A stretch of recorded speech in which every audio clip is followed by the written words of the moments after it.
कि जिसकी जवानी का तकवे का यह हाल है, उसके बुढ़ापे में तकवा कैसा रहेगा। क्या कहने। तो एक सेब माफ कराने के लिए वहां तक पहुंच गए, यहां तो दूसरों की हांडियां खा खा के सफा कर दी, मगर डकार तक नहीं ले रहे। अल्लाह अल्लाह अल्लाह अल्लाह अल्लाह। क्या हराम है क्या हलाल है कोई फर्क ही नहीं पड़ता। अल्लाह अल्लाह अल्लाह। जबकि बुखारी शरीफ की हदीस से साबित है कि जो कोई हराम का एक लुकमा खाता है, अल्लाह अल्लाह अल्लाह, 40 दिन तक उस बंदे की कोई भी इबादत कबूल नहीं होती। अल्लाह अल्लाह अल्लाह अल्लाह। कभी गौर भी किया कि जिन लुकमों को खा रहे हैं वो हराम भी हैं कि हलाल। पूरी जिंदगी दूसरों की मेड़े काटते काटते गुजर जाती है लोगों की। अल्लाह अल्लाह अल्लाह। उसके बाद जा रहे हैं साहब हज करने, अल्लाह अल्लाह अल्लाह, उम्रा करने। पहले गरीब की जमीन तो छोड़ दो, तब तो हज कबूल होगा। वाह वाह वाह वाह वाह वाह। तवज्जो चाहूंगा आपसे। एक सेब माफ कराने के लिए गए, कहा 12 साल तक। 12 साल जी। कहा हुजूर ठीक है ठीक है। 12 साल तक बाकी रखवाले की। 12 साल के बाद हुजूर अब माफ कर दो। कहा नहीं अब भी नहीं माफ करूंगा, मेरे एक शर्त और है। क्या शर्त है हुजूर। तो फरमाया कि मेरी एक लड़की है, उससे तुम्हें निकाह करना है। सुभान अल्लाह सुभान अल्लाह। और वो लड़की ऐसी है कि वो अंधी है, देख नहीं सकती, बहरी है, सुन नहीं सकती, लंगड़ी है, चल नहीं सकती, अल्लाह अल्लाह अल्लाह। हाथों से माजूर है। बोले मंजूर है। कहा हुजूर उसके बगैर कोई चारा नहीं। कहा ना, बगैर देखे यहां कर लिया, और यहां तो 10-10 बार देख रहे हैं फिर भी पेट नहीं भर रहा है। अल्लाह अल्लाह अल्लाह। गौसे आजम का जश्न मना रहे हो, उनके नाम पर लंगर खिला रहे हो, मगर उनकी तालीम से सबक भी हासिल करोगे कि नहीं। गरीबों को क्यों सता रहे हो। आज सबकी तरह आपकी तरह सबके पास 50-50 एकड़, 25-25 एकड़, 5-5 एकड़ जमीन नहीं है। हिंदुस्तान में तुम्हारे गरीब मुसलमान भाई भी रहते हैं जिनके सामने 4-4 जवान बेटियां खड़ी हुई हैं। रातों को मुंह छुपा छुपा करके आज हमारा भाई रो रहा है।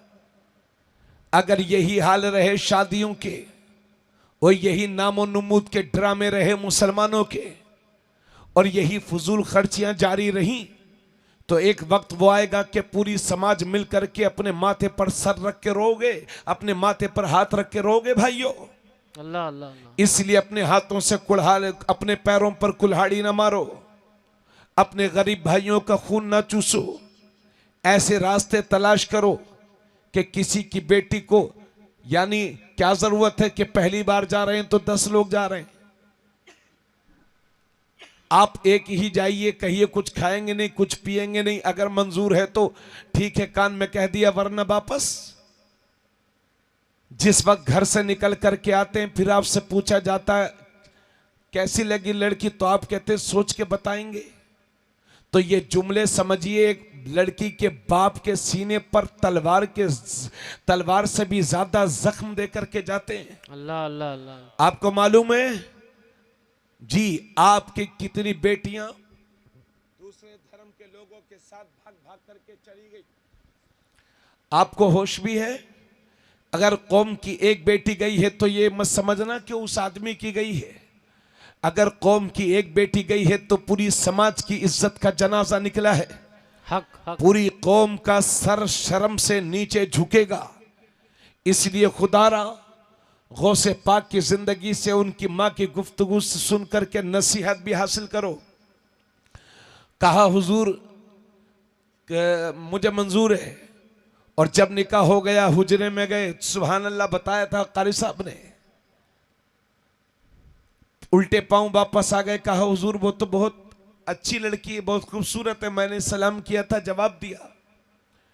कहा नौजवान वही तेरी बीवी है और उसी के साथ तेरा निकाह हुआ। और सुन, मैंने अपनी बेटी को बहरी इसलिए कहा था कि जब से मेरी बेटी बड़ी हुई है उस वक्त से लेकर आज तक मेरी बेटी ने शरीयत के खिलाफ एक जुमला नहीं सुना है। वाह वाह वाह वाह। और मैंने अपनी बेटी को नाबीना इसलिए कहा था कि जब से मेरी बेटी बालिगा हुई है और शरीयत का हुक्म उस पर नाफिज हुआ है। आज तक किसी गैर महरम को अपनी आंखों से देखा नहीं है। और मैंने अपनी बेटी को गूंगी इसलिए कहा था कि मेरी बेटी जब से बड़ी हुई है शरीयत के खिलाफ एक जुमला जबान से नहीं निकाला है। तो जब माँ ऐसी हो और जब बाप ऐसा हो, जब दोनों मिलते हैं तो उस घर में गौसे आजम का जन्म होता है। नारे तकबीर, नारे रिसालत, मसलके आला हजरत, शाने गौसे आजम, खानदाने गौसे आजम, औलादे गौसे आजम। वाह वाह वाह, सुभान अल्लाह सुभान अल्लाह। क्या सिर्फ गौसे पाक की करामत सुनते रहोगे या उनकी तालीम पर अमल भी करोगे? अब मुहासबा करो अपने घरों की औरतों का। अल्लाह अल्लाह अल्लाह। शादी ब्याह में बेपर्दगी, मियां मुसलमानों के घरों में जो बेपर्दगी इस वक्त चल रही है, अल्लाह अल्लाह अल्लाह। अल्लाह माफ करे। बात मेरी समझ में आ रही है? आप हजरात बुरा तो नहीं मान रहे ना?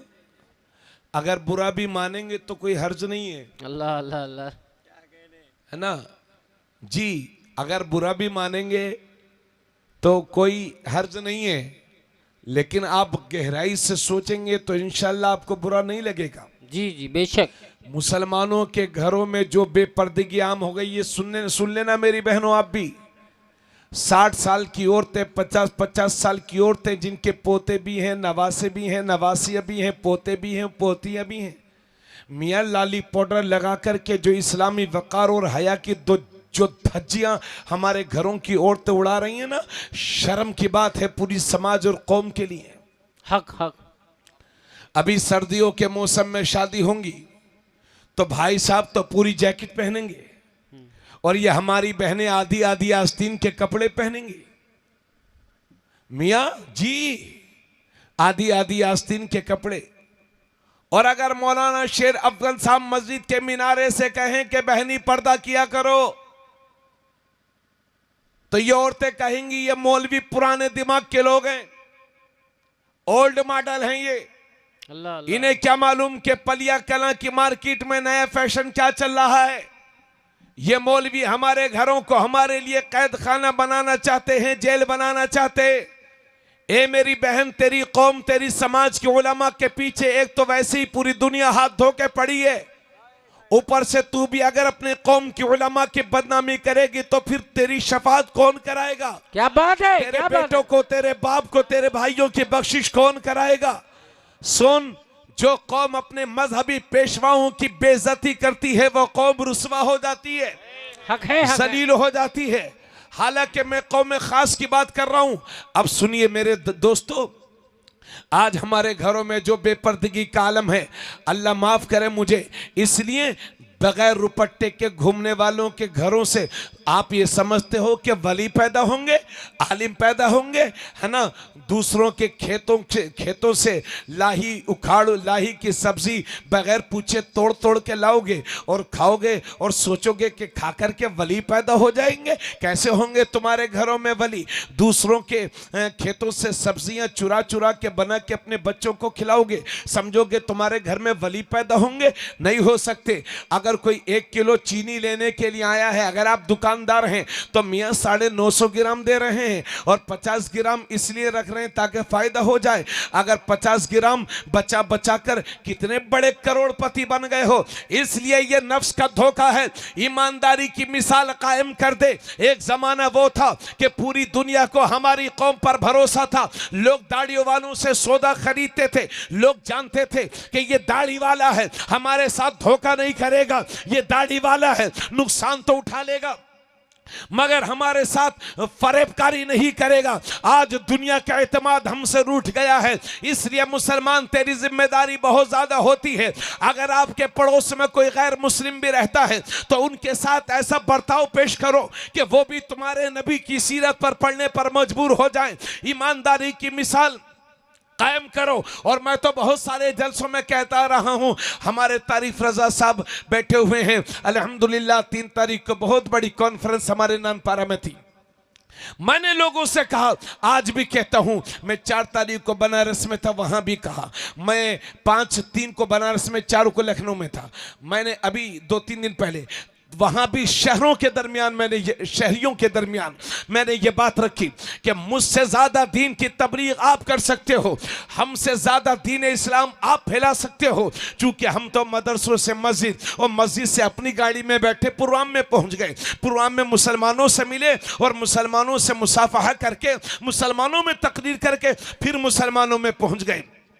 समाज में आप रहते हो, दुनिया के दूसरे धर्म के लोगों के साथ बिजनेस में पार्टनरशिप आप करते हो, दुनिया के दूसरे धर्म के लोगों के साथ मार्केट में दुकानें आपकी हैं, खेतों पर मजदूरी दुनिया के दूसरे धर्म के लोगों के साथ आप करते हैं। इसलिए जहां रहो वहां ईमानदारी की मिसाल कायम कर दो और ऐसे ईमानदार बन जाओ, ऐसे ईमानदार बन जाओ कि अगर मस्जिद से सदाए अल्लाह अकबर आ जाए तो अपने कामों को छोड़कर अल्लाह के घर का रास्ता ले लो, ताकि दुनिया को पता चल जाए इस्लाम में नमाज कितनी जरूरी है। और जब बोलो तो प्यार से बोलो, मोहब्बत से बोलो, तुम्हारी जबान से गाली नहीं निकलना चाहिए, ताकि दुनिया को समझ में आ जाए कि इस्लाम में दूसरे को गाली देना हराम है। अगर कोई तुम्हें शराब पिला रहा है तो खुद भी बचिए, उसको भी बचाइए, ताकि दुनिया को पता चल जाए कि इस्लाम में शराब पीना हराम है। सच बोलो ताकि दुनिया को पता चल जाए इस्लाम में झूठ हराम है। अगर वादा करो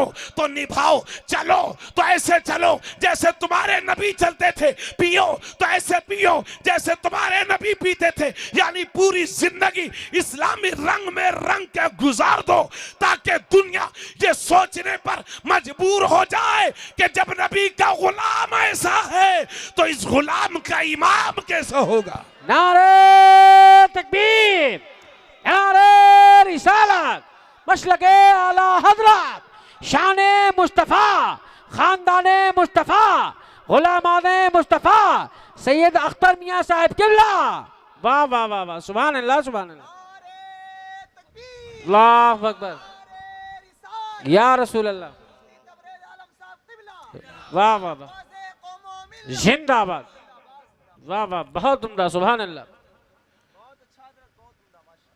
अगर इस्लाम ने जैसा मुसलमानों को सिखाया है, अगर ईमानदारी के साथ मुसलमान अपने नबी की तालीम पर अमल कर ले तो मियां आने वाले चंद सालों में दुनिया का नक्शा बदल जाए। बेशक हक है, हक है, हक।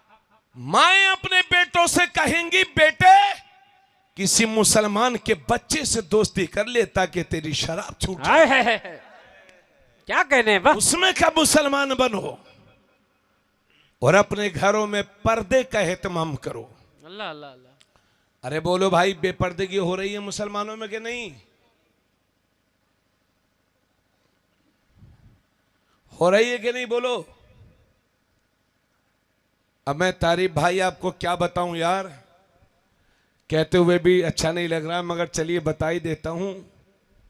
एक जगह हम गए जलसे में, औरतें बहुत बैठी हुई थी, तो जलसे वाले बोले हजरत बैठिए। हमने कहा कैसे बैठे यार, इतनी औरतें बैठी हैं। तो क्या किया जाए, औरतों को हटाया गया। तो औरतें कहाँ हटने वाली, डट गई तो डट गई। अल्लाह अल्लाह अल्लाह।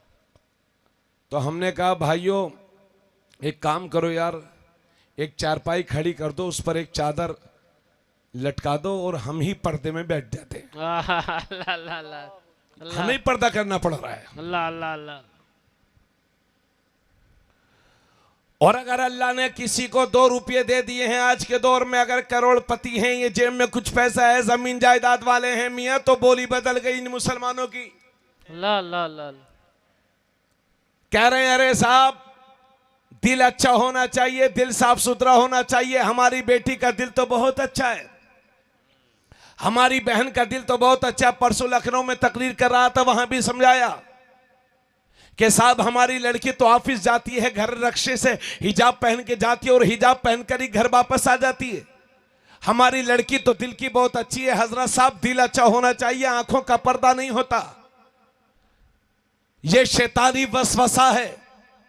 अल्लाह ने और रसूलुल्लाह ने इन औरतों को आंखों का पर्दा करने का हुक्म फरमाया। कुरान और हदीस में बहुत सारे दलाइल मौजूद हैं। सुभान अल्लाह, सुभान अल्लाह। और मैं अर्ज कर रहा हूं, क्या आपकी बीवियों के दिल, क्या मेरी बीवी के दिल, आपकी बहनों के दिल, मेरी बहनों के दिल, आपकी बेटियों के दिल, मेरी बेटियों के दिल, क्या नबी की बीवियों से भी पाक साफ सुथरे होंगे? क्या कहने हैं? आओ तिरमिजी शरीफ की हदीस सुने। तिरमिजी शरीफ की हदीस है, और तिरमिजी शरीफ की हदीस है हजरत मेरे नबी सल्लल्लाहु अलैहि वसल्लम, गौर से सुनिएगा मेरी बहन, आप भी सुनेंगी। तिरमिजी शरीफ की हदीस है, अल्लाह के नबी तशरीफ फरमा है और साथ में नबी की दो बीवियां हुजूर की खिदमत में हाजिर हैं। एक का नाम है हजरत उम्मे सलमा और दूसरी का नाम है हजरत मैमूना। मेरे नबी की दोनों बीवियां हुजूर की खिदमत में है, हुजूर के साथ में है। इतने में सामने से एक सहाबी चले आ रहे हैं, नाम है उनका हजरत अब्दुल्ला इब्ने मक्तूम, जिनकी जाहिरी बसारत जा चुकी थी, वो नाबीना थे, वो देख नहीं पाते थे। जब नबी ने देखा कि अब्दुल्ला इब्ने मक्तूम मेरे घर की तरफ आ रहे हैं, हमारी तरफ आ रहे हैं, तो मेरे नबी ने अपनी दोनों बीवियों से फरमाया, पर्दे में हो जाओ, हिजाब कर लो, आड़ कर लो, पर्दे में हो जाओ। अब्दुल्ला इब्ने मक्तूम आ रहे हैं, पर्दे में हो जाओ, हिजाब कर लो, आड़ कर लो। तो हजरत उम्मे सलमा से रहा ना गया, अर्ज करती हैं, या रसूल अल्लाह, ये अब्दुल्ला इब्ने मक्तूम ही तो हैं, ये तो नाबीना है, ये हमें देख थोड़ी रहे हैं। तो आका फरमाते हैं, उम्मे सलमा, अगर ये तुम्हें नहीं देख रहे तो तुम तो इनको देख रही हो। वाह वाह वाह वाह वाह वाह, जिंदाबाद जिंदाबाद, बहुत उम्दा, बहुत उम्दा। अरे जब कायनात का नबी अपनी बीवियों को 1400 साल पहले एक नाबीना से पर्दा करने का हुक्म दे रहा है, तो क्या 1400 साल के बाद की बहन बेटियां, कलमा पढ़ने वाली बहन बेटियां, क्या आंखों वालों से पर्दा नहीं करेंगी? अल्लाह अल्लाह अल्लाह, हक़ खिताबत। कोई कंट्रोल है आपका अपने घरों में? अभी 2 साल पहले कर्नाटक में हिजाब का मसला छिड़ा हुआ था। क्यों वकील साहब? आप लोगों ने पढ़ा होगा, गौर से सुनिए इधर। हिजाब किसे कहते हैं? हिजाब उस छोटे से कपड़े को कहते हैं जिसे औरतें, आजकल हमारी बहन बेटियां अपने सर पर रख लेती हैं, सर ढक जाता है, चेहरा खुला रहता है, आजकल उसे हिजाब कहते हैं। हालांकि शरीयत के नज़दीक वो शरई हिजाब नहीं है। अल्लाह अल्लाह अल्लाह, जी जी, तो उस छोटे से कपड़े को हिजाब कहते हैं। मगर लोगों को यह भी बर्दाश्त न हुआ कि मुसलमानों की बच्चियां चेहरा ढककर, सर ढककर के रहें। कर्नाटक के स्कूलों के गेट पर बोर्ड लगा दिए गए कि हिजाब वाली बच्चियां हमारे स्कूल में हिजाब पहन करके नहीं पढ़ सकती। और हमारी ये मीडिया, जिसे हम प्यार से गोदी मीडिया कहते हैं, जी, दुनिया को चीख चीख करके बता रही थी कि साफ पर्दा मुसलमानों का आपसी कल्चर है, हिजाब आपसी कल्चर है मुसलमानों का, अल्लाह का हुक्म नहीं है, कुरान का हुक्म नहीं है। यह हमारी मीडिया पूरी दुनिया को बता रही थी उस वक्त। यह मसला हाई कोर्ट में पहुंचा और हाई कोर्ट से सुप्रीम कोर्ट में पहुंचा। गौर से सुनिएगा, हाई कोर्ट में पहुंचा और हाई कोर्ट से सुप्रीम कोर्ट में पहुंचा। जिस वक्त यह मसला चल रहा था तो मुसलमान आपस में चेमोगोइया कर रहे थे कि साहब हम पर बड़ा जुल्म हो रहा है। पहले हमारी मस्जिद छीनी गई, फिर 3 तलाक का मैटर उठा दिया गया और अब हिजाब का मैटर हो गया। साहब हमारे साथ जुल्म हो रहा है, साहब हमारे साथ बुरा हो रहा है, साहब हमारे साथ इम्तियाजी सुलूक किया जा रहा है, साहब हमारे साथ तासुब बरता जा रहा है। ये रोना हम रो रहे थे। मगर मुसलमान, तेरे ज़मीर से पूछना चाहता हूं कि 10 मुहर्रमुल हराम के दिन, अल्लाह अल्लाह अल्लाह, जिस दिन मेरे इमाम ने तेरे दीन की खातिर अपने खानदान को करबला के मैदान में शहीद करवा दिया, अल्लाह अल्लाह अल्लाह, तुम उनकी शहादत के दिन को अपनी बहन बेटियों को, बीवियों को सजा धजा करके, लाली पाउडर लगा करके, अपनी बाइक पर बिठा करके जब मसनूई करबला में मेलों के चक्कर लगवाते हो, तब आपको शर्म क्यों नहीं आती? क्या कहने हैं, क्या कहने हैं? क्या इमाम ने शहादत इसलिए पेश की थी कि आप अपनी बहन बेटियों को ले जाकर मेलों के चक्कर लगवाएं? अल्लाह अल्लाह अल्लाह। बोलो बोलो, यहां पे मेला लगता है कि नहीं? मुहर्रम में लगता है। और मियां नए नए कपड़े पहन के, अल्लाह सिंगार करके, लाली पाउडर लगा के, और शर्म नाम की कोई चीज रह गई है मेरी कौम में कि नहीं? इसलिए मेरे इमाम ने शहादत पेश की थी करबला की जमीन पर। आप खुद अपने आप में सुधार नहीं कर रहे तो दूसरा आपके बारे में क्या अच्छा सोचेगा? और यह भी आपसे कहता हूं मेरी दोस्त, मेरी कौम, मेरी समाज के जिम्मेदार लोगों, मेरे आने वाली नौजवान नस्ल और मेरे हम उम्र साथियों, अपने हौसलों को तोड़ना मत, कमजोर मत होने देना। इसलिए कि हिजाब के मैटर में कर्नाटक में जो मंत्री सबसे ज्यादा नाटक कर रहा था, अल्लाह ने इस इलेक्शन में उसे इतना जलील फरमा दिया कि पूरे कर्नाटक में मुंह दिखाने के काबिल नहीं रह गया। बस यही तो आपसे कह रहा हूं कि अपना रास्ता सीधा रखो। अगर रास्ते में कांटे भी होंगे तो अल्लाह फूल बना देगा, पत्थर होंगे तो मोम बना देगा। नारे तकबीर, नारे रिसालत, मशलके आला हजरत शहजादे गौसे आजम खतीबे हिंदो नेपाल हक खिताबत मुफ्ती तबरेज आलम साहब किबला रामपुरी। क्या कहने, बहुत उम्दा, बहुत उम्दा, लाजवाब, सुभान अल्लाह। आप हौसला तो रखो, आहा, अपने घरों पर कंट्रोल तो करो। आहा, और ये मेरी बहन तो उस सैयदा फातिमा ज़हरा की कनीज है कि जिन्होंने मौत के वक्त वसीयत की थी कि मेरे जनाजे को दिन में न उठाना, रात में उठाना। कहीं ऐसा न हो कि जनाजा दिन में उठे तो मेरे जनाजे पर किसी अजनबी की नजर न पड़ जाए। अल्लाह अल्लाह अल्लाह अल्लाह। उस फातिमा की कनीज है मेरी बहन तू। तो उस फातिमा की कनीज है कि जब पुल सिरात से गुजरेंगी तो बातिने अर्श से निदा आएगी, महशर वालों गर्दनों को झुका लो। इसलिए कि 70,000 हूरों के झुरमुट में सैयदा फातिमा ज़हरा का गुजर होने वाला है। सुभान अल्लाह, सुभान अल्लाह। मेरी बहन तुम उस फातिमा की कनीज हो, उनकी जिंदगी का मुताला करो। सिर्फ फातिमा नाम रखने से काम नहीं चलेगा, उनकी जिंदगी की तालीम पर अमल करो, उनकी किताबें जिंदगी का मुताला करो, उनसे सीखो, उनकी बात अपनी बच्चियों को बताया करो, अपनी बच्चियों के सामने उनका जिक्र जमील किया करो। और इधर सुनिए, आज हमारी इन बहन बेटियों की बेपर्दगी का आलम यह है कि अगर किसी के घर में इंतकाल हो जाता है तो हम देखते हैं, आप भी मैयतों में जाते होंगे, हम लोग भी जाते हैं। अगर किसी घर में किसी का इंतकाल हो जाए तो हम देखते हैं कि अगर बाप का इंतकाल हो गया तो बेटी अलग रो रही है, माँ अलग रो रही है, बेटी अलग रो रही है, पोती अलग रो रही है, बहू अलग रो रही है, घर की औरतें कोई इधर रो रही है, कोई उधर रो रही है, सीना खुला हुआ है, बाल बिखरे हुए हैं, न रुपट्टे का पता है, न हया का पता है, वो मियाँ फैली चली जा रही हैं। यानी इधर तो एक जनाजा पड़ा हुआ है,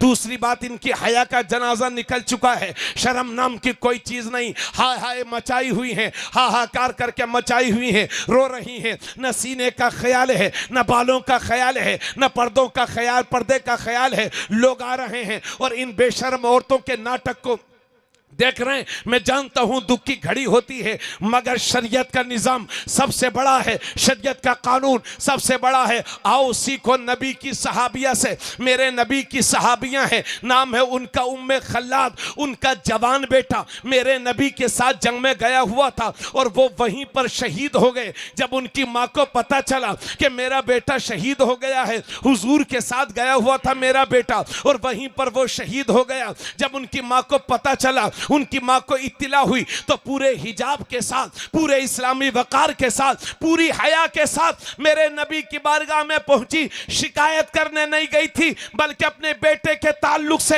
एक मसला पूछने गई थी। जब सहाबा को पता चला कि शहीद की माँ आई है, मकतूल की माँ आई है, उम्मे खल्लाद आई है, और सहाबा ने जब उनका पर्दा देखा तो सहाबा ने हैरत से पूछा, उम्मे खल्लाद, तेरे जवान बेटे की लाश पड़ी हुई है, तेरे जवान बेटे के टुकड़े टुकड़े पड़े हैं और तूने इस हालत में भी पर्दा कर रखा है। तो हजरत उम्मे खल्लाद का तारीख आखिरी जुमला सुनिए, फरमाती हैं ए मेरे नबी के सहाबा, मैंने बेटा ही तो खोया है, हया थोड़ी खोई है। नारे तकबीर, हाथ उठा के सारे लोग, नारे रिसालत, मशलके आला हजरत, हक़्क़े खिताबत, शहजादे गौसे आज़म, फैज़ाने नासिरे मिल्लत, बिरादरे नासिरे मिल्लत, शेरे रज़वियत, हक़्क़े खिताबत। वाह वाह वाह वाह, जिंदाबाद जिंदाबाद। हया थोड़ी खोई है, इज्जत थोड़ी खोई है। बेपर्दा औरतों के पेट से कोई नेक औलाद पैदा नहीं हो सकती। क्या बात है, क्या बात है। और ये किसानों का इलाका है, अगर बुरा ना लगे तो एक बात कह दूं, इजाजत है? जी जी, इना दो। मैं जिस मां का बेटा हूं, अल्लाह को प्यारी हो गई मेरी मां, मेरी जन्नत मेरी मां के कदम के नीचे, आपकी जन्नत आपकी मां के कदम के नीचे। अल्लाह अल्लाह। 37 साल मेरे बाप के निकाह में रही। मेरे घर से मेरा खेत तकरीबन 1 या 1.5 किलोमीटर होगा बस। जहां तक मुझे मालूम है मेरे वालिद पूरी जिंदगी में, शायद पूरी शादीशुदा जिंदगी में शायद 1 बार या 2 बार साइकिल पर बिठा करके अपना खेत दिखाने के लिए ले गए थे, अल्लाह अल्लाह। वो भी पर्दे के साथ। जब मेरी माँ का इंतकाल हुआ तो मेरी गांव की एक बेवा कह रही थी कि गांव की हमने सारी औरतों को देखा है लेकिन मौलाना साहब की माँ को हमने नहीं देखा। मैं गरीब बाप का बेटा हूं मियां, गरीबी सही, बर्दाश्त की, परेशानियां उठाई, मगर मेरे वालिद ने कभी भी खेत पर अपनी बीवी से मजदूरी नहीं करवाई। अल्लाह अल्लाह अल्लाह। ना खेत पर ले गए, परेशानी उठाई लेकिन खेत पर नहीं ले गए, क्योंकि खेत पर जाने के बाद पर्दा कहां हो पाता है। हक। गरीबी सही, बर्दाश्त की, लेकिन कभी नहीं भेजा। अल्लाह का करम यह हुआ कि पर्दे के साथ रही, रात में उठ उठ करके दुआएं की। अल्लाह अल्लाह अल्लाह। अल्लाह ने मेरी माँ को 2 बेटे दिए और अल्लाह ने दोनों को आलिम दीन बनाया। सुभान अल्लाह सुभान अल्लाह। वाह वाह वाह। परेशानियां उठा लो, तकलीफें उठा लो, लेकिन ऐसी जगह अपनी घर की बहन बेटियों को, औरतों को ना ले जाओ जहां उनके पर्दे का ख्याल न रहता हो। अल्लाह अल्लाह अल्लाह। और बहन, गुजारिश करूंगा कि इधर उधर मजदूरी करने के बजाय और खेतों में काम करने के बजाय 5 वक्त की नमाज की आदत डाल। और जिन हाथों से खेतों में काम करती हो उन्हें उठा करके अल्लाह की बारगाह में दुआ कर, मेरी बहन तेरी नस्लों की गरीबी खत्म हो जाएगी। सुभान अल्लाह सुभान अल्लाह। बहुत उम्दा। क्योंकि जब माएं नेक होती हैं तभी तो बेटा भी नेक होता है। माँ जब नमाजी होती है तो बेटा भी नमाजी होता है, माँ जब नेक होती है। और साथ ही साथ ये भी सुन लीजिए, मसलक आला हजरत का नारा लगा रहे हैं आप। मसलक आला हजरत का अदना सा खादिम हूँ और उम्मीद करता हूँ मेरा रब मेरी ये खिदमत कबूल फरमाएगा। आमीन, आमीन। आला हजरत का मिशन अल्हम्दुलिल्लाह हम सीने से लगाए हुए हैं, लेकिन उसी मसलक आला हजरत में ये भी है कि औरतों का मज़ार शरीफ पर जाना मना है। जी, औरतों का मज़ार पर जाना मना है। आज के दौर में औरतों का मज़ार शरीफ पर जाना नाजायज़ है।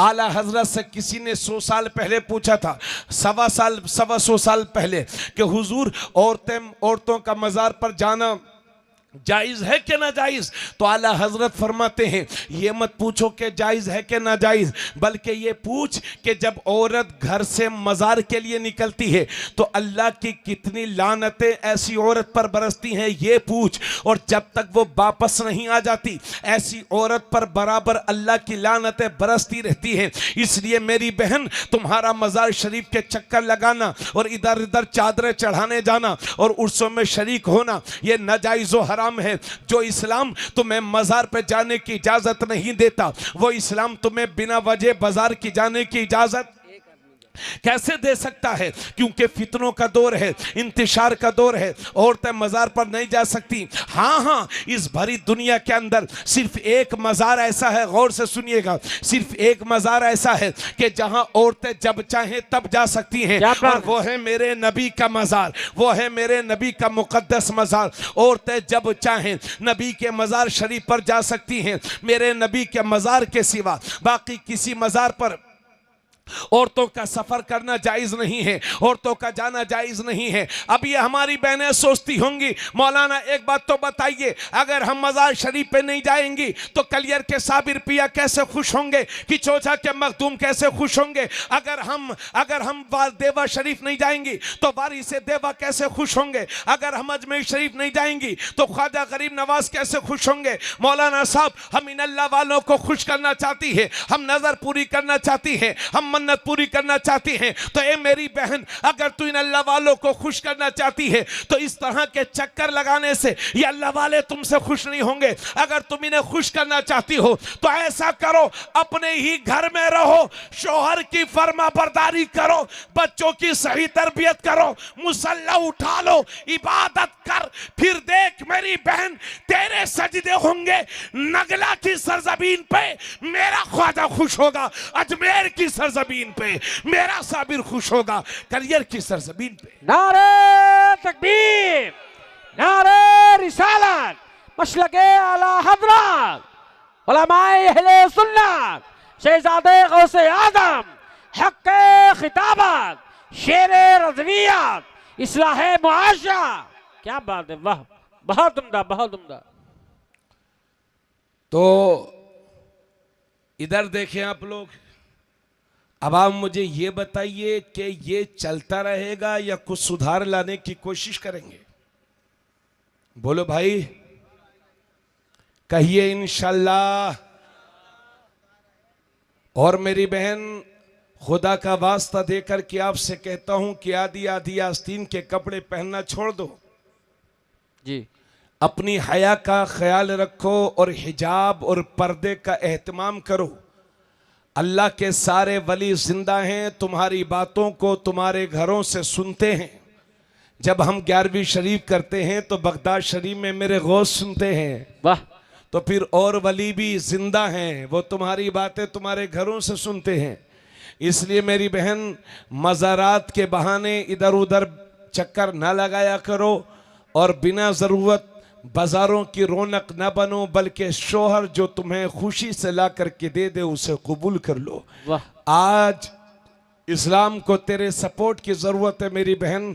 हमें तुम्हारी गोद से पले हुए अच्छे बच्चे चाहिए ताकि हमारा फ्यूचर और मुस्तकबिल रोशन हो सके। वाह, वाह, वाह, तो वाह। कहिए, इसलिए मैं अर्ज़ कर रहा हूँ कि माओं का नेक होना बहुत ज़रूरी है, क्योंकि माँ जब नेक होती है तो बेटा भी नेक होता है, माँ जब नमाजी होती है तो बेटा भी नमाजी होता है। और क्लियर जुमलों में सुन लो, माँ जब नेक होती है तो बेटा मेरा पीरो मुर्शिद सरकार ताजुश शरिया होता है। माँ जब जाहिदा होती है तो बेटा मुफ्ती आज़म होता है। माँ जब आबिदा होती है तो बेटा आला हजरत होता है। माँ जब साजिदा होती है तो बेटा किचोचा का मखदूम होता है। माँ जब शब जिंदादार होती है तो बेटा कलियर का साबिर पिया होता है। माँ जब इबादत गुजार होती है तो बेटा दिल्ली का निज़ामुद्दीन होता है। माँ जब सैयदा होती है तो बेटा गरीब नवाज होता है। माँ जब उम्मुल खैर होती है तो बेटा गौसे आज़म होता है। और माँ जब फातिमा होती है तो बेटा हुसैन होता है। सुभान अल्लाह, सुभान अल्लाह। और ये मैं मानता हूं कि कितना भी पर्दा कर लो तुम्हारी गोद से कोई हुसैन नहीं पैदा हो सकता, मगर ये भी मानता हूं कि गुलाम हुसैन ज़रूर पैदा हो सकता है। ये भी मानता हूं कि कितना भी पर्दा कर लो तुम्हारी गोद से कोई गौस नहीं पैदा हो, गौस आज़म नहीं पैदा हो सकता, मगर ये भी मानता हूं कि गुलाम गौस आज़म ज़रूर पैदा हो सकता है। वाह, वाह, वाह, सुभान अल्लाह, सुभान अल्लाह। इसलिए आपकी ये जिम्मेदारी है कि अपनी बहन बेटियों को पर्दे का एहतमाम कराएं। उनमें के इस्लामी बहन बन के अगर 1 लाख मॉडर्न औरतों में भी खड़ी हो तो दूसरी औरतों के मॉडर्न माहौल को देख करके अपना अंदाज मत बदल, बल्कि कलीज़े फातिमा बन के इस्लामी रिवायात के साथ डटी रहे। क्या कहने? ताकि दुनिया को पता चल जाए ये मॉडर्न माहौल की औरतें हैं और ये कनीज़े फातिमा है। सुभान अल्लाह, सुभान अल्लाह, बहुत उम्दा, बहुत उम्दा, जबरदस्त, सुभान अल्लाह। और जरा आगे बढ़े, टाइम बहुत हो गया, क्या बात कहूं, सोचा था बहुत, जो कुछ भी हो सका अल्लाह कबूल फरमाए। मैंने सोचा चूंकि घरों के हालात बहुत खराब है ना, और गांव देहातों में तो ऐसा होता है कि अगर किसी को किसी के घर जाना है किसी काम से, तो मियाँ सीधे आएंगे और सीधे घर के अंदर पहुंच जाएंगे। कहाँ गए ठेकेदार प्रधान, ना दुआ ना सलाम, मियाँ चले जा रहे हैं। अल्लाह अल्लाह। ये इस्लामी तरीका नहीं है। इस्लामी तरीका ये है कि अगर किसी के घर जाने की जरूरत पड़े तो पहले दरवाजे पर खड़े होइए, अदब के साथ सलाम करिए, फिर दरवाजे के सामने से हट जाइए ताकि अचानक से दरवाजा खुले तो आपकी नजर घर के अंदर तक ना पहुंचे। फिर घर से आने की इजाजत मिले तो जाइए, वरना मत जाइए। और आपसे गुजारिश करता हूं कि हर अजनबी लोगों को अपने घर मत उठाया बिठाया करो। समझ गए आप? नबी करीम सल्लल्लाहु अलैहि वसल्लम फरमाते हैं, बेहतरीन मेहमान वो है जो दूसरे के घर जाकर अपनी नजरों को कंट्रोल में रखे। वाह वाह वाह वाह वाह, सुभान अल्लाह। हो सके तो एक बैठक बनाइए अपने घरों में, और कोई भी अजनबी आदमी आए तो उसे बैठक में रखिए, अपने घर के अंदर मत दाखिल करिए। समझ गए? इस्लामी रिवायात का ख्याल रखिए, दीन को फॉलो कीजिए, नबी का आशिक बनिए, सच्चा मुसलमान बनने के जीने की आदत डाल लो। वाह वाह वाह वाह। मियाँ ये जवानियाँ हमेशा कायम नहीं रहेंगी, कब किसको अल्लाह का बुलावा आ जाए कोई भरोसा नहीं है।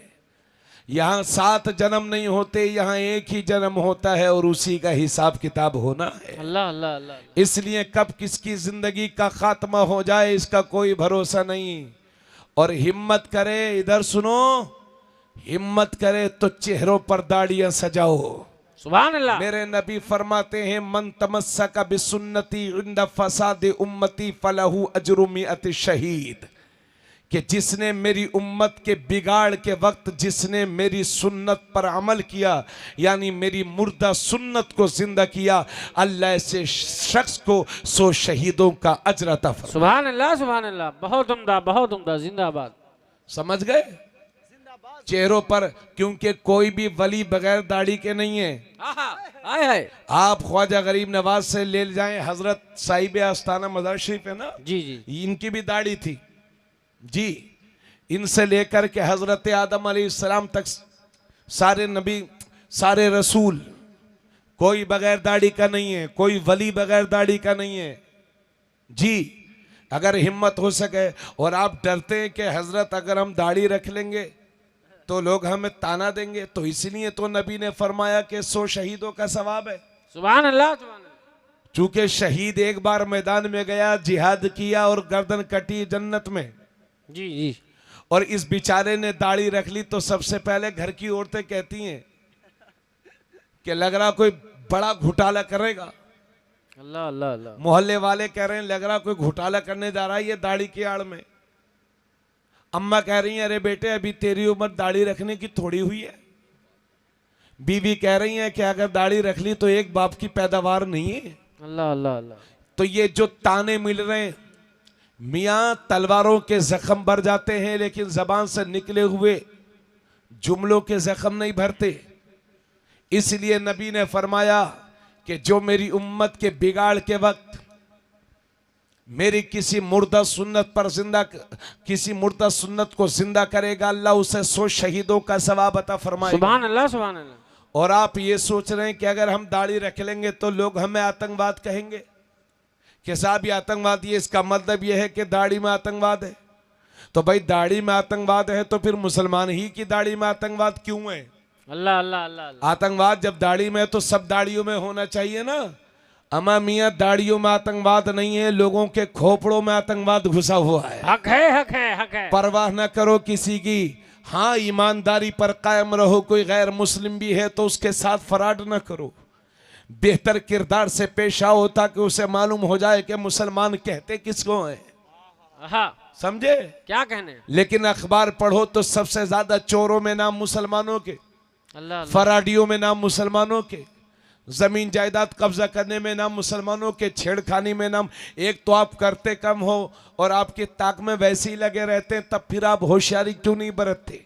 मियाँ ये सफेद कपड़ा है, अगर इस पर एक भी दाग काला लगेगा तो दूर से दिखेगा, और जहां पूरे का पूरा ही काला हो वहां दो चार दाग लगने से कोई फर्क नहीं पड़ता। अल्लाह अल्लाह अल्लाह। इसलिए आप एक सफेद कपड़े की तरह एक सीधी शरीफ कौम हो, अगर इस पर एक दाग लगेगा तो पूरी बदनामी होगी। इसलिए अपनी कौम, अपनी समाज को समझाओ कि किसी के साथ फराड न करें, किसी की बहन बेटी का इज्जत का ख्याल रखें।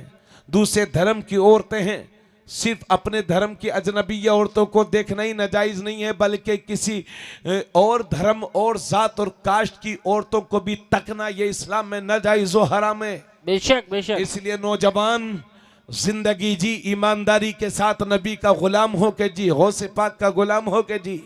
और सुनिए, बात को थोड़ा सा आगे बढ़ाइए, आगे ले चलिए, इंशाल्लाह तकरीर जल्दी खत्म। मेरे गौस की परेशान तो नहीं है आप लोग? हैं? परेशान तो हैं। कुछ भाई साहब तो सोच रहे हैं कि अब क्या बताएं, कि किसी ऐसी मौलाना को बुला लेते अरशद बरकाती साहब जो जल्दी निपटा देते सलाम करके। अल्लाह अल्लाह। अरे कभी कभार जलसे होते हैं, हालांकि हमको रोजाना तकरीर करनी रहती है, सुबह पढ़ाना रहता है, तो मैं अल्लाह की रजा के लिए कर रहा हूँ। जी जी। अभी टाइम मेरा पूरा हो गया जी, मैं चाहूं तो अभी बंद कर सकता हूं, लेकिन मैं थोड़ी बढ़ा रहा हूं ताकि कौम में बेदारी आए। मेरे गौस की उम्र हो गई 18 साल। एक दिन जंगल तशरीफ ले जा रहे थे, देखा कि एक किसान जा रहा है। अल्लाह अल्लाह अल्लाह। और किसान के हाथ में बैल है, बैल की रस्सी, यानी किसान पीछे पीछे, बैल आगे आगे। बैल तो समझते हैं ना? जी जी। बस यही हाल रहे तो कुछ दिनों में भूल जाओगे। अल्लाह अल्लाह। तो एक किसान के हाथ में बैल है, किसान उसके पीछे पीछे जा रहा है, बैल आगे आगे, और गौसे पाक उस किसान के पीछे पीछे चलते रहे। अचानक बैल ने अपने चेहरे को फेरा और इंसानी जबान में बोला कि अब्दुल कादिर, तुमको इसलिए नहीं पैदा किया गया है कि किसी बैल का पीछा करो, वाह वाह वाह वाह, सुभान अल्लाह सुभान अल्लाह, बल्कि मखलूक खुदा की हिदायत के लिए तुम्हें पैदा किया गया। सुभान अल्लाह। कारी नईम साहब, इस रिवायत को मैं जब जब पढ़ता हूं मुझे बड़ी हंसी आती है। अल्लाह अल्लाह अल्लाह। और तारीफ भाई, मैं ये सोचने लगता हूं कि या अल्लाह, गौसे पाक क्या है? ईरान का बैल तो समझ गया, ये हिंदुस्तान का बैल कब समझे? वाह वाह वाह वाह वाह वाह, जिंदाबाद जिंदाबाद। इस आधे पजामे के बैल को भी समझ में नहीं आ रहा है कि गौसे पाक है क्या। कहता 11वीं शरीफ हराम है, माज़अल्लाह। 11वीं शरीफ की फातिहा हराम है, शब बरात का हलवा हराम, 11वीं शरीफ की फातिहा हराम, 11वीं नहीं कराना चाहिए। और दावत कर दो तो आपसे पहले पहुंच जाए। अल्लाह अल्लाह अल्लाह। आपको तजर्बा होगा इस बात का। और मैं आपसे शिकवा करता हूं यार, जो लोग, जिसके दिल में गौसे पाक की मोहब्बत नहीं है, आप उसे दावत देते ही क्यों हो? क्या बात है। 11वीं के खाने पर उसका कोई हक नहीं है जिसका दिल गौसे पाक की दुश्मनी से भरा हुआ है। वाह वाह वाह। 11वीं के लंगर पर सिर्फ सुन्नी सहीहुल अकीदा गौसे पाक के चाहने वाले का हक है। सुभान अल्लाह। आप तो सेकुलर बन गए भाई, सेकुलर उतने ही बनो जितने में आपकी सुन्नियत खतरे में ना पड़े। हक है हक है। अल्हम्दुलिल्लाह आप लोगों ने लंगर खिलाया था ना अभी, आज लंगर भी हुआ कि वकील साहब? हुआ है माशाल्लाह।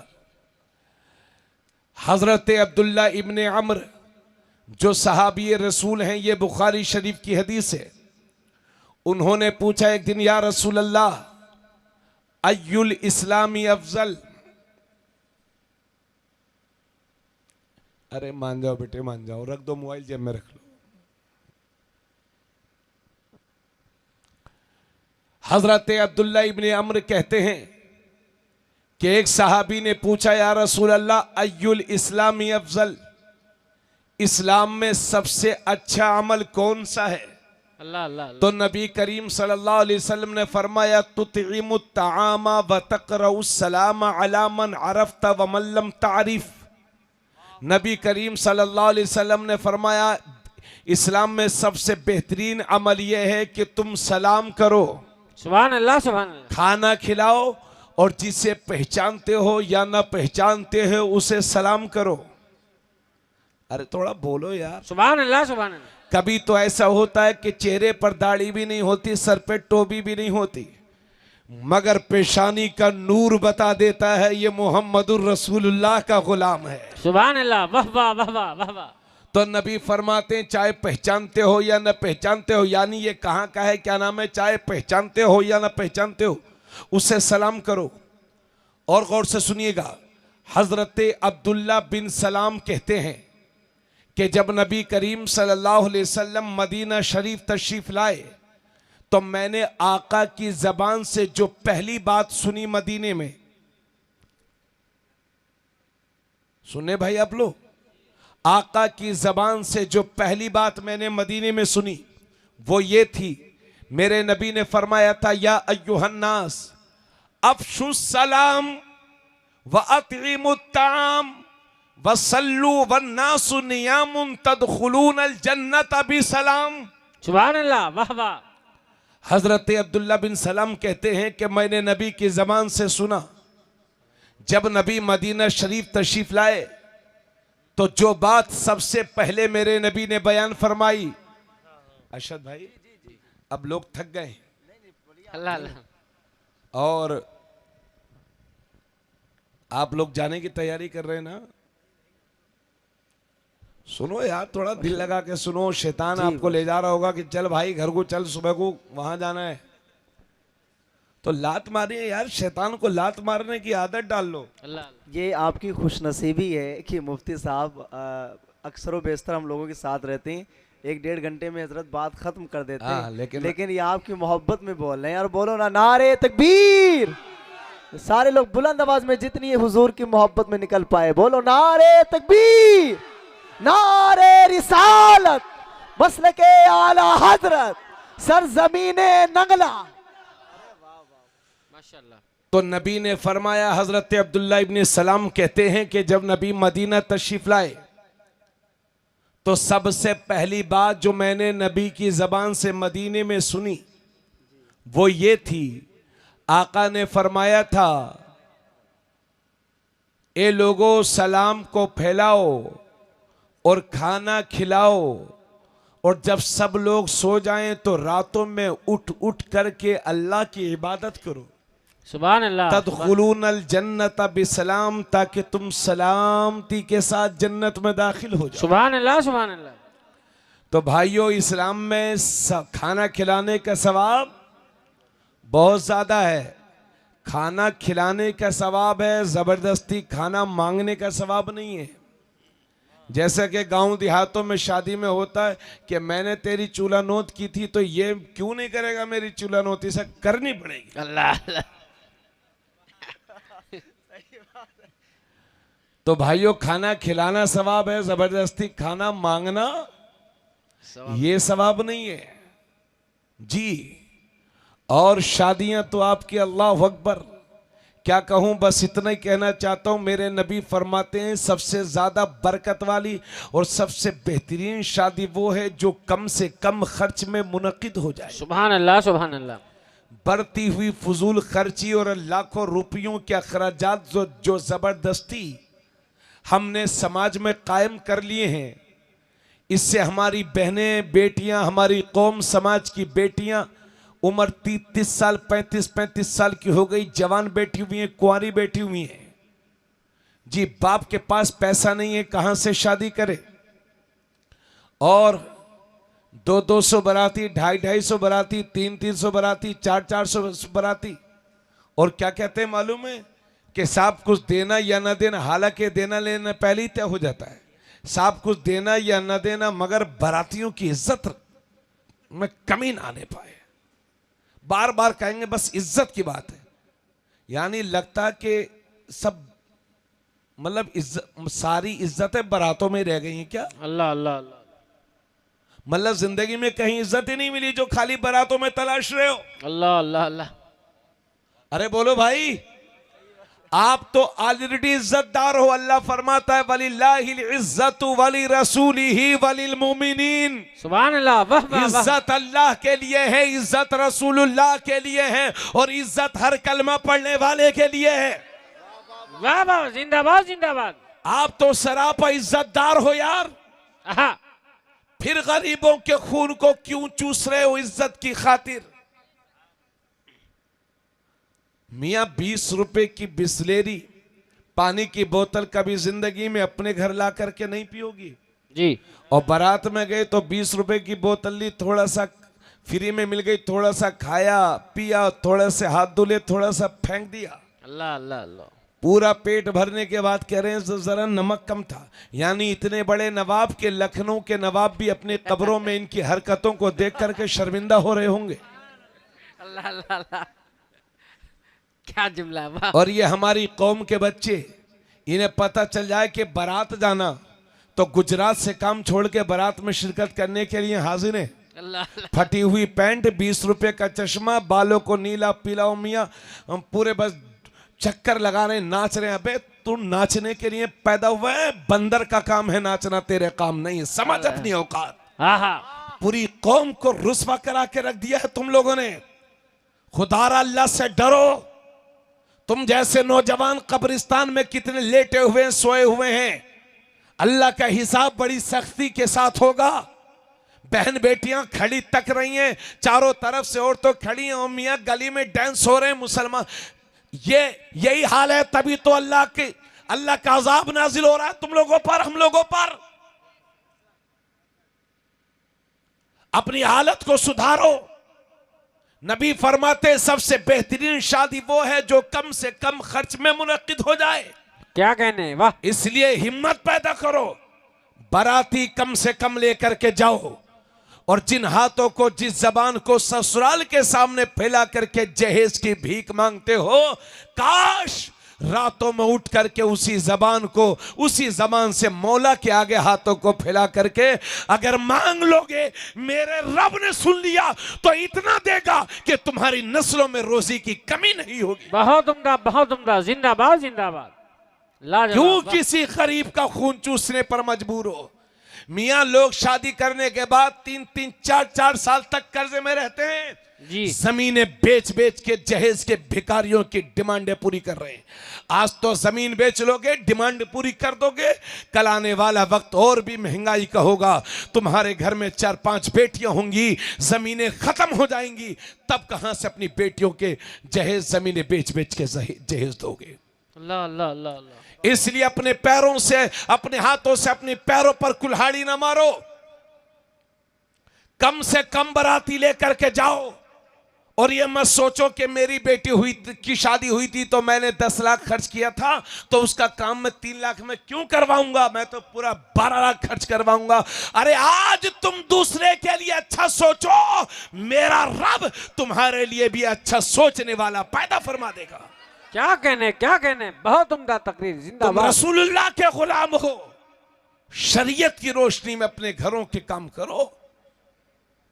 चाहे 10 करोड़ खर्च कर लो मियां, या चाहे 50,000 खर्च कर लो, होना निकाह ही है। बेशक बेशक। बोलो भाई, मैं गलत बोल रहा हूं कि नहीं? सही बोल रहा हूं क्या गलत बोल रहा हूं? इधर सुनो, चाहे 1 लाख खर्च करो, चाहे 2 करोड़, होगा निकाही। सही बात है, सही बात। जी जी बिल्कुल, और हिम्मत से काम लो। इधर देखो, मेरी बात सुनो, एक हदीस और सुना रहा हूं, हालांकि कुछ और सुनाना चाहता था मगर ये भी सुन लो। नबी फरमाते हैं आलिनु हाज़न निकाह वजअलूहु फिल मसाजिद।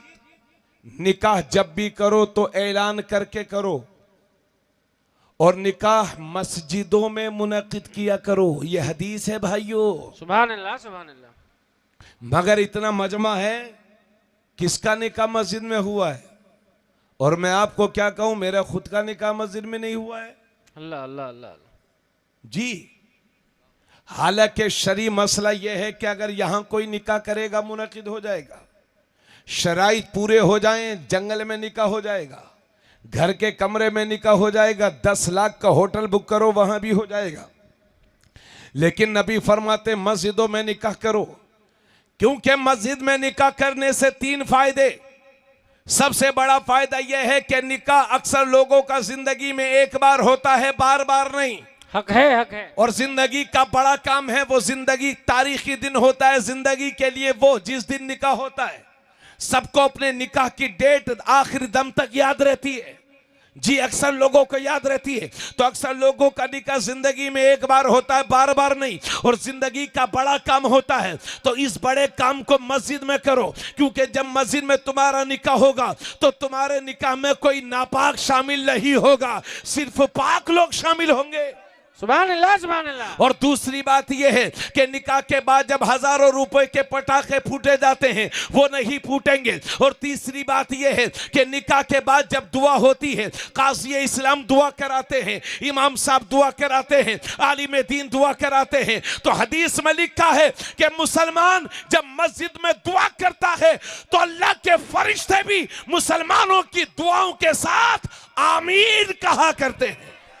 नारे तकबीर, नारे रिसालत, मसलके आला हजरत सैयद अख्तर मियां साहब किबला, बिरादरे नासिरे मिल्लत, हक खिताबत, मुफ्ती तबरेज आलम साहब किबला कादरी। वाह वाह वाह वाह, जिंदाबाद जिंदाबाद। तारिक भाई जी, आज नानपारा में एक मौलाना साहब मेरे पास आए। अल्लाह अल्लाह अल्लाह। 2 तारीख को नानपारा में ये बयान किया था, आपको मालूम है जी। अल्हम्दुलिल्लाह 4 तारीख को नानपारा में पहला निकाह मस्जिद में हो चुका। हाय हाय, क्या बात है, क्या बात है। अल्हम्दुलिल्लाह जी। मैं आपसे वादा करता हूं सादात किराम को की मौजूदगी में, चाहे आप अमल करो या ना करो, लेकिन अपने बच्चों का, अपनी आने वाली नस्ल का, जहां तक मेरी चलेगी, अपने खानदान में अपने बच्चों का निकाह इंशाल्लाह मस्जिद में मुनक़िद करवाऊंगा। इंशाल्लाह। बोलो हाथ उठा के इंशाल्लाह, बोलो इंशाल्लाह, इंशाल्लाह और इंशाल्लाह। चाहे जहेज दूं या ना दूं, लेकिन शरीयत ने जो हक मेरी बेटी का मेरी जायदाद में मुतय्यन किया है, इंशाल्लाह वो जरूर दूंगा। इंशाल्लाह इंशाल्लाह जी। और इतनी बातें हो गई, जरा एक बात और सुन लीजिए। गौसे पाक के बारे में मैं इल्म पर बोलना चाहता था कि गौसे पाक 18 साल के थे तो वो बैल का जो वाक़या हुआ था, उसके बाद अपनी माँ के पास आए, अपनी माँ से पढ़ने की इजाज़त मांगी। उस वक्त उनकी माँ की उम्र 78 साल थी, क्योंकि जब गौसे पाक पैदा हुए हैं तो आपकी माँ की उम्र 60 साल की थी, जबकि 60 साल की उम्र में अक्सर औरतों के बच्चे ही नहीं होते। और जब इजाज़त मांग रहे पढ़ने की तो 78 साल के हैं गौसे, 78 साल की हैं माँ, 18 साल के हैं गौसे पाक। गौसे पाक के नाना जान भी दुनिया से तशरीफ़ ले गए थे, और आपके वालिद मोहतरम भी दुनिया से तशरीफ़ ले जा चुके थे। जी, ऐसे आलम में 18 साल का नौजवान खड़ा है और 78 साल माँ से अर्ज करा, माँ मैं बगदाद शरीफ जाऊँगा। तकरीबन 700 किलोमीटर है बगदाद शरीफ जिलान से। 18 साल नौजवान कह रहा, मां मैं जाऊंगा पढ़ने के लिए। आपकी मां की आंखों में आंसू आ गए। फरमाती हैं, बेटा मैं तुझे इजाजत तो न देती, क्योंकि तू बुढ़ापे का सहारा है, लेकिन बात नबी की शरीयत को सीखने की है, नबी के दीन को सीखने की है, तो जा, तेरी मां तुझे इजाजत देती है। मगर मेरे लाल ये सोच के जाना कि जिंदगी में तू मुझे और मैं तुझे आखिरी बार देख रहे हैं, अल्लाह अल्लाह। अब दोबारा देखना नसीब हो कि नहीं इसकी कोई गारंटी नहीं। और तारीख बताती है कि जब गौसे पाक चले गए बगदाद शरीफ, दोबारा जाहिरी जिंदगी में अपनी माँ से उनकी मुलाकात ही नहीं हो पाई। अल्लाह अल्लाह। मियाँ जब तकलीफें उठाई जाती हैं, परेशानी उठाई जाती हैं, तब इतिहास लिखे जाते हैं। हक है, हक है। और क्या कहूं, बस इतना कहता हूं कि गौसे पाक की जिंदगी से सीखो। 18 साल की उम्र में गए, 8 साल तक बगदाद शरीफ में पढ़ते रहे। दुनिया के बड़े बड़े उलमा से उन्होंने इल्म हासिल किया। और तारीख बताती है कि 26 साल की उम्र में जब मेरे गौसे पाक पढ़ लिख करके फारिग हो गए, तो इस नीले आसमान के नीचे, इस जमीन के ऊपर पूरी दुनिया में गौसे पाक से बड़ा आलिम दीन मौजूद नहीं था। वाह वाह वाह वाह वाह वाह। इतने बड़े आलिम दीन। अब मैं आपसे कहना चाहता हूं कि तालीम के लिए आपने भी ये परेशानियां उठाई हैं कि आज कोई औरत, कोई बेवा औरत जिसके शोहर भी ना हो, जिसके बाप भी ना हो, अपने 18 साल के बेटे को इतनी दूर पढ़ने भेजने की हिम्मत कर सकती है? सच्चर कमेटी की रिपोर्ट, अभी कांग्रेस के दौरे हुकूमत में कमेटी बनाई गई थी, उसमें एक आदमी सच्चर भी थे, सच्चर नाम था उनका, उनके नाम से कमेटी का नाम रख दिया गया। उस कमेटी की यह जिम्मेदारी थी कि मुसलमानों की तालीमी हालत का जायजा लेकर के बताए कि मुसलमानों में पढ़ाई कितनी है, इल्म कितना है। तो सच्चर कमेटी की रिपोर्ट यह बताती है कि 3 से 4% लोग पढ़े लिखे हैं मुसलमानों में, 96% लोग बेपढ़े लिखे हैं, और सिर्फ 3-4% लोग पढ़े लिखे। जिस कौम में 96% लोग बेपढ़े लिखे हो और 3-4% लोग पढ़े लिखे हो, उस कौम का ये हश्र नहीं होगा तो और क्या होगा। अल्लाह अल्लाह अल्लाह। इसलिए मेरे जुमलों को दिल की तख्ती पे नोट कर लो। जमाने पर वही लोग हुकूमतें करते हैं जिनके बच्चों के हाथ कलम से सजे होते हैं। बेशक बेशक बेशक। हमारे बच्चों के हाथ में 50-50 हजार के मोबाइल हैं, नमाज रोजे तक याद नहीं, नमाज याद नहीं, रोजा हम नहीं रखते, न बड़े का अदब पता, न छोटे पर शफकत पता, न बहन बेटी का एहतराम पता, न माँ बाप की इज्जत का पता, समझ गए, और लफंगा बने घूम रहे। अगर हमारी ये हालत नहीं होगी तो और क्या होगी। अल्लाह अल्लाह। याद रखिए, जमाने पर वही कौम हुकूमत करती है जिसके बच्चों के हाथ कलम से सजे होते हैं। बेशक बेशक। इसलिए अर्ज करता हूं कि शादियों से पैसा बचाइए, कम खर्च में शादी कीजिए, जरूरत के मुताबिक पर्दे का ख्याल रखते हुए घर बनाइए, और अपनी जिंदगी की सारी कमाइयों को अपने बच्चों की तालीम पर खर्च कीजिए। क्या कहने, बहुत सूखी रोटी खा लीजिए, मगर बच्चे को जाहिल न रहने देना। बहुत पुराने कपड़े पहन लो, मगर अपने बच्चों को जाहिल न रहने देना। पढ़ाओ लिखाओ अपने बच्चों को, समझ गए। बहुत टाइम हो गया मुझे अर्ज करते करते, बस इतना कह रहा हूं, पढ़ाओ लिखाओ अपने बच्चों को, और अपनी हैसियत से बढ़कर के पढ़ाओ। चाहे मदरसों में पढ़ाओ, चाहे स्कूल में पढ़ाओ, मगर जाहिल मत रहने देना। बहुत उम्दा पैगाम, बहुत उम्दा। और पढ़ाने के साथ साथ अगर आपका बच्चा स्कूल यूनिवर्सिटीज में पढ़ता है, यूनिवर्सिटीज स्कूल्स कॉलेजेस में पढ़ते हैं आपके बच्चे, तो पढ़ाई के साथ साथ दुनियावी तालीम के साथ साथ उन्हें दीनी तालीम भी जरूर दिलाइए, क्योंकि हमने पढ़े लिखे जाहिल दुनिया में बहुत देखे जी। इसलिए रसूलुल्लाह की इज्जत का पता बताइए, उनके दिल में मोहब्बत रसूल डालिए, अहले बैत की मोहब्बत डालिए, बुजुर्गों की मोहब्बत डालिए, बदअकीदगी से बचाइए, सुन्नियत के रास्ते पर मजबूती से खुद भी चलिए और अपनी आने वाली नस्ल को भी चलाइए। और नमाज, गौसे पाक के हवाले से आपने सुना कि 40 साल तक ईशा के वजू से फजर की नमाज पढ़ते रहे, ये बिल्कुल सच है। वाह। क्या हम ईशा, वो 40 साल तक ईशा के वजू से फजर की नमाज पढ़ी, और 15 साल उनकी जिंदगी में वो गुजरे कि ईशा के बाद एक पैर का सहारा लेकर के दीवार से टेक लगा करके खड़े हो जाते थे, और रुकू में तब जाते थे जब पूरा कुरान करीम तिलावत करके खत्म कर लिया। अल्लाह अल्लाह अल्लाह, सुभान अल्लाह। आप पढ़ते हैं नमाज, हम पढ़ते हैं नमाज। याद रहे, कुफ्र और शिर्क के दरमियान सबसे बड़ा फर्क नमाज का है। इसलिए मेरे नबी फरमाते हैं, जब तुम्हारे बच्चे 7 बरस के हो जाएं तो उन्हें नमाज का हुक्म करो, और जब 10 बरस के हो जाएं तो उन्हें मार मार करके नमाज पढ़ाओ। अल्लाह अल्लाह अल्लाह। लेकिन मार मारने का यह मतलब नहीं है कि डंडे से मारिए, बल्कि तमाचा मार दीजिए, डांट दीजिए, ताकि आपका बच्चा बचपन ही से नमाज का आदी हो जाए। नबी ने यह भी फरमाया, एक जुमला बस, खड़े होंगे इसके बाद सलातो सलाम के लिए। नबी ने यह भी फरमाया कि जब तुम्हारा बच्चा 10 बरस का हो जाए तो उसे मार मार करके नमाज पढ़ाओ, और साथ ही साथ यह भी फरमाया जब तुम्हारे बच्चे 10 बरस के हो जाएं तो उनके सोने के बिस्तर अलग कर दो। यानी 10 साल उम्र होने के बाद कोई भी बहन अपने भाई के साथ न सोए, और कोई भी भाई अपनी बहन के साथ न सोए, बल्कि उनके सोने के बिस्तर अलग कर दो। मेरे नबी ने हजरत अली से फरमाया था, ए अली, 3 कामों में कभी देर मत करना। जब नमाज का वक्त हो जाए तो नमाज की अदायगी में देर मत करना। जब जनाजा तैयार हो जाए तो नमाज जनाजा पढ़ने में देर मत करना। और जब किसी बेवा का, विधवा का मुनासिब रिश्ता मिल जाए तो उसका निकाह करने में देर मत करना। वाह वाह वाह वाह। लोग विधवा को सुबह सुबह देख लेते तो समझते हैं हमारा पूरा दिन खराब हो गया।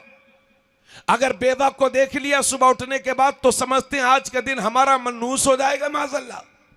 ये बदशुगुनी इस्लाम में नहीं है मियां। अल्लाह का नाम लेके निकलिए, सब बेहतर होगा। बेशक। और तुम्हारे नबी ने 25 साल के कुंवारे हैं मेरे नबी, और इतिहास बोलता है कि मेरे कुंवारे नबी ने मक्के की किसी कुंवारी लड़की से शादी नहीं की, बल्कि 40 साल बेवा, और एक शोहर से बेवा नहीं, 2-2 शोहरों से बेवा थी हजरत खदीजा। मेरे नबी ने 40 साल की बेवा हजरत खदीजा से निकाह करके क़यामत तक के लिए बेवाओं को, विधवाओं को इज्जत फराहम की है। वाह वाह वाह वाह वाह वाह। बेटियों के हुकूक मेरे नबी ने बताए हैं, इसलिए बेटी पढ़ाओ बेटी बचाओ है ना। जिस मुल्क में नारा लगता है उसी मुल्क का अखबार बताता है कि कोई दिन ऐसा नहीं है जिस दिन बेटियों की इज्जत लुटने की खबरें न पड़ी जाती हो। कोई दिन ऐसा नहीं है जिस दिन बेटियों की हत्या न होती हो। जिस मुल्क में नारा लगता है, इसलिए नारी को सम्मान अगर इस कायनात में किसी ने सही मानों में दिया है तो वह हमारे नबी की जात है। जब मेरे नबी तशरीफ फरमा होते और हजरत फातिमा आती तो मेरे नबी अपनी बेटी के सम्मान में खड़े हो जाया करते थे और अपनी गद्दी पर अपनी बेटी फातिमा को बिठाया करते थे। अभी 8 महीने पहले मैंने अखबार में पढ़ा था कि भारत का सुप्रीम कोर्ट यह कहता है कि बाप की जायदाद में जिस तरह से बेटों का हक है, इसी तरह से उसकी बेटियों का भी हक है। यह भारत का सुप्रीम कोर्ट कहता है। नगला के सुन्नी मुसलमानों, कुर्बान हो जाओ, तुम उस नबी के मानने वाले हो कि भारत का सुप्रीम कोर्ट जो बात आज कह रहा है वही बात 1400 साल पहले तुम्हारे नबी दुनिया को बता रहे हैं और फरमा रहे हैं कि बाप की जायदाद में जिस तरह से उसके बेटों का हक है, इसी तरह से उसकी बेटियों का भी हक है। नारे तकबीर, नारे रिसालत, मसलके आला हजरत सैयद अख्तर मियां साहब किबला। वाह वाह वाह वाह, जिंदाबाद, हक के किताबत। अल्लाह सलामत रखे। आमीन आमीन। बेटियों की इज्जत करो, सही वक्त पर उनकी शादियां करो, अपनी बीवियों के साथ सलूक अच्छा रखो, नमाज का एहतमाम, अपने वालिदैन की इज्जत, बुजुर्गों से मोहब्बत, यही आज की कॉन्फ्रेंस की मकसद था। अल्लाह ताला पूरी कौम, पूरी समाज को इज्जत बख्शे, आप सबको खुश रखे। व मालीना इल्लल बलाग। अस्सलामु अलैकुम व रहमतुल्लाह व बरकातुहू।